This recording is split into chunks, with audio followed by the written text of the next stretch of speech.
Hello, good morning everyone. আজকে সকাল সকাল আপনাদের জন্য একটু আলাদা রকম ভিডিও নিয়ে চলে এসেছি।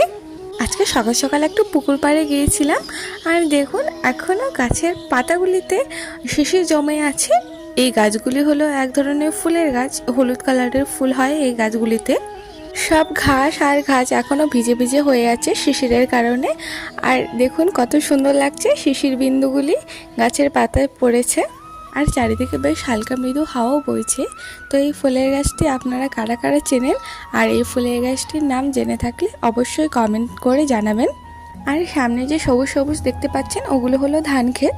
সকাল সকাল এরকম চারিদিকে শান্ত নিস্তব্ধ একটি পরিবেশ, হালকা করে পাখির ডাক, আর সামনে এরকম পুকুর ঘাট, আর পাশে ধান ক্ষেত, আর হালকা করে সূর্যের আলো, আর হালকা মৃদু হাওয়া। এর থেকে মনোমুগ্ধকর পরিবেশ আর কি হতে পারে বলুন। আর এগুলো কী গাছ বলুন তো? হ্যাঁ, এগুলো হলো কচু গাছ। মানে এত বড় বড় গাছগুলি হয়েছে যে এখানে যদি একটা লোক ঢুকে থাকে, লোকটিকে আর দেখতে পাওয়া যাবে না। তো আজকে এ পর্যন্তই, টাটা।